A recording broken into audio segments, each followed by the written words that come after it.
2026லயே must watch movies list அப்படின்னு ஒரு list வச்சா அதுல ஒரு படம். ஓகே, இப்போ 2026 எடுத்துக்கிட்டிங்கன்னா நான் பார்த்ததுல எனக்கு ரொம்ப பிடிச்ச படம்னா கப்புள் ஃப்ரெண்ட்லி சொல்லுவேன். ஏன்னா இப்போ அது வந்து ஒரு லவ் ஃபிலிமா இருந்தாலும் அதுல நம்ம எடுத்துக்க வேண்டிய விஷயம் வந்து ரொம்ப நிறைய இருக்கு அந்த படத்துல. இந்த படத்தை நானும் பார்த்துருக்கேன். எனக்கும் பர்சனலா 2026ல வந்து பிடிச்ச படம். ஏன் அப்படி சொல்றேன்னா, இந்த படத்தை வந்து ஒரு லவ் ஜானர்ல வந்து சூப்பரா எடுத்திருப்பாங்க. பிளஸ் இந்த படத்தை மஸ்ட் வாட்ச்னு ஏன் சொல்றேன்னா, இந்த படத்துல வந்து ஒரு 3 விஷயம் சொல்லலாம். ஒன்று வந்து ஒரு ட்ரூ லவ்னா என்ன, ரெண்டாவது வந்து ஒரு ரைட் பர்சன் எப்படி இருப்பாங்கன்னு, மூணாவது வந்து ஒரு ரைட் பர்சன் வந்து நம்ம லைஃப்பில் என்னென்ன மாதிரி நல்ல சேஞ்சஸ் பண்ணலாம் அப்படின்றத வந்து சூப்பராக காமிச்சிருப்பாங்க.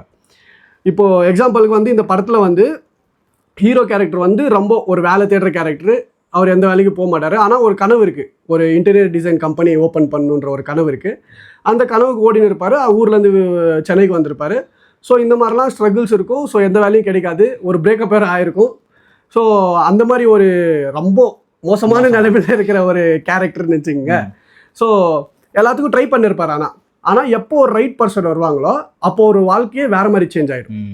இப்போ அந்த ரைட் பர்சன் யாருன்னு பார்த்தீங்கன்னா இந்த படத்தில் ஹீரோயின் தான் வந்திருப்பாங்க. ஏன்னா இப்போ ஹீரோயினும் ஒரு மாதிரி ஒரு கஷ்டமான நிலைமையில இருந்தா, ஐ மீன் எப்படின்னா அவங்க வீட்டில் வந்து கம்பல் பண்ணியிருப்பாங்க அந்த மேரேஜுக்கு. அதுலேருந்து வெளியே வரணும்னு வந்து வேலை தேடிட்டு இருக்கிற ஒரு பொண்ணு தான் அவங்க என்ன பண்ணுவாங்கன்னா ஒரு பாயிண்ட்ல ஹீரோ மீட் பண்ணும்போது இந்த மாதிரி நிறைய விஷயம் நடக்கும் அவங்களுக்குள்ள. அப்போ நடக்கும்போது நிறைய விஷயம் நடக்குமா? ஓகே, அந்த மாதிரி விஷயமும் நடக்கும். பட் இது வேற மாதிரி.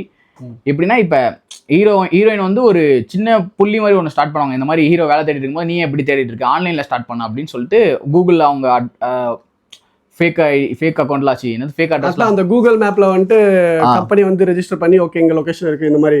ஸோ ஒரு ஃபேக்கான கம்பெனி வந்து கிரியேட் பண்றது, ஆனால் சர்வீஸ் ப்ரொவைடர் மாதிரி பண்றவங்க அந்த மாதிரி பண்ணியிருப்பாங்க. அதுல வந்து இவருக்கு ஒரு ஆர்டர் வந்திருக்கும், இந்த மாதிரி ஒரு கபோர்ட் பண்ணு குட்டி அப்படின்னு சொல்லும் போது ஹீரோ வந்து யோசிப்பான் என்னடா இதெல்லாம் பண்ணுமான்னு. அப்போ ஹீரோயின் வந்து கன்வின்ஸ் பண்ணுவாங்க.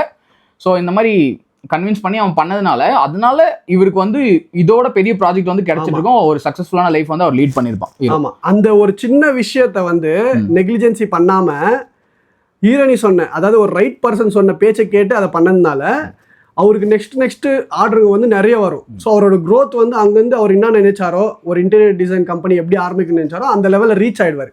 ஆனால் அங்கேருந்து ஒரு மாற்றம் இருக்கும். ஏன்னா ஹீரோயின் ஒரு கனவோட தான் ஊருக்கு வந்திருப்பாங்க.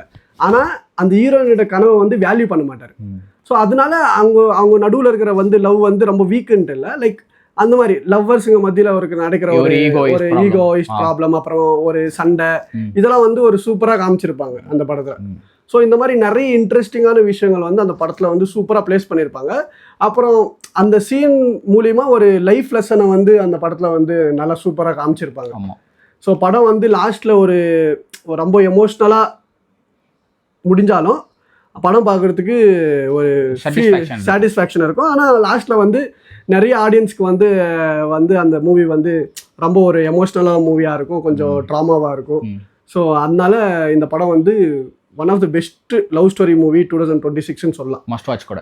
இந்த படத்தை வந்து யார் பார்க்கலையோ கண்டிப்பாக போய் பாருங்க. சத்தியம் ஒரு சூப்பரான ஒரு நல்ல படம். இது ஓடிடியில் வந்திருக்கு, மறக்காமல் போய் பாருங்க. ஸோ இதே மாதிரி படத்தோட டிஸ்கஷன் அப்புறம் வந்து டீகோட் வேணும்னா நம்ம சேனலை கட்டுறது சினிமாவை லைக் பண்ணுங்கள், சப்ஸ்கிரைப் பண்ணுங்கள்.